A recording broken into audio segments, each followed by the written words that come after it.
Welcome back to the Call Out. When you hear that music, you know it's gonna go down. Calling out from wherever you are around the globe, whether you are listening on the go or you're listening in your living room. Either way, the Call Out's got your back with original MMA content.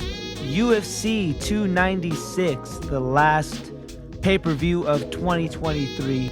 Really excited to talk about the fights for 2024. But we got some recap that we want to get into here on YouTube. Got the radio cast mic on here so the folks on YouTube can watch us.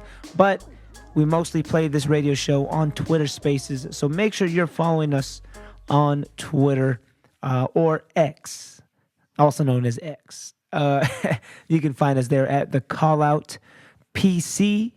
The Call Out PC for the Call Out podcast. You'll find us there. Just look for our red, white, and blue logo. All right, guys. So UFC 296. Where do we start? We start with Josh Emmett versus Bryce Mitchell.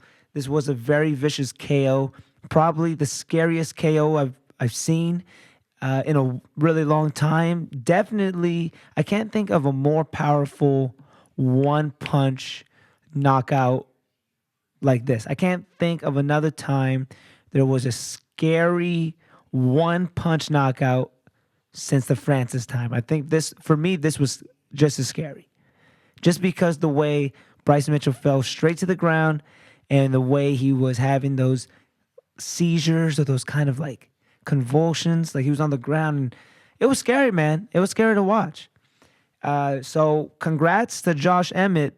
But still, I want to just focus on Bryce Mitchell and just wish you a quick recovery after UFC 296. That's where the fight started. So it started with that. That was a pretty crazy way to start the main card. Then we move on to Paddy Pimblett defeating Tony Ferguson via decision after a dominating 3-round fight.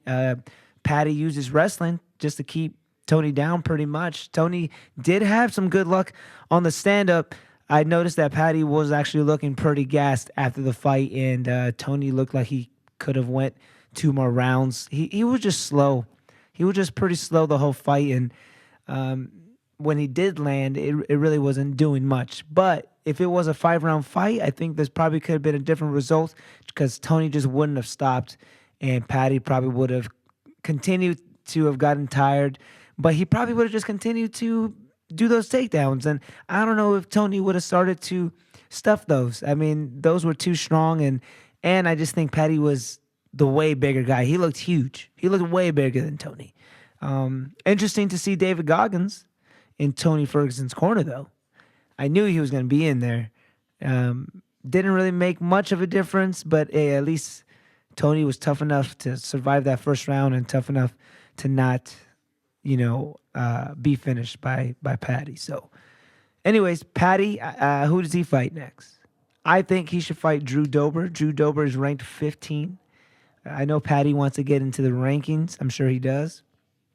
And Drew Dober actually called that fight. He told Rob and I when we met him at the UFC Expo, he told us, hey, I want Paddy, but he's a hard man to fight. He keeps avoiding me. So I think that's a fight that Paddy might not want because that stylistically, that's pretty dangerous for Paddy. And I would love to see that. I think they both have something to gain.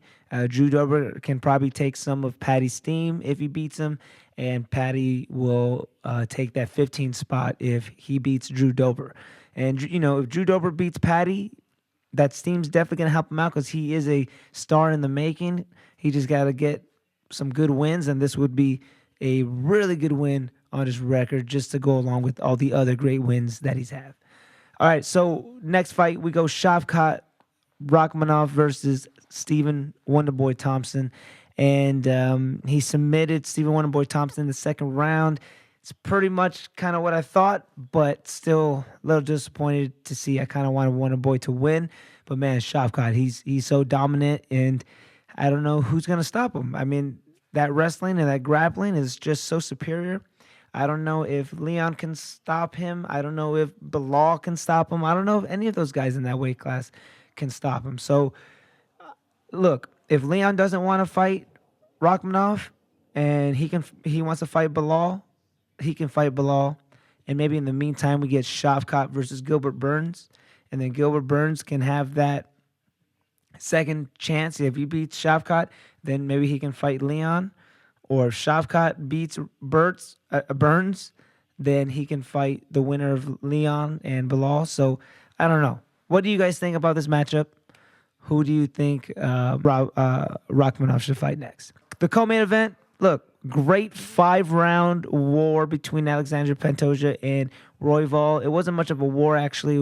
It was pretty dominating from Pantoja, but man, Royval was definitely dangerous, and he did a great job of staying alive. And just to the 5th round, you could tell he was trying. It wasn't a lack of Royval. He was trying. It's just Alexander Pantoja, he's just that much better. He's just that good. He's just that good. He's like a Volkanovski in that weight class. He's just so well-rounded and so skilled. So not sure who he should fight next, but that was a good fight. Let me know what you guys think. Leon Edwards and Colby Covington, that was a close match. Leon won via unanimous decision. Colby didn't quite bring the smothering pace that he usually brings out. That's why I call him Colby Smotherton, but he wasn't like that tonight, and I think a lot of people were expecting more. But, man, Leon with that takedown defense and those leg kicks, that was the most significant thing for locking in that win for the main event. Anyways, guys, that's UFC 296. When you hear that music, that means it's time for me to bounce on out of here. Thank you guys for enjoying another RadioCast. Peace.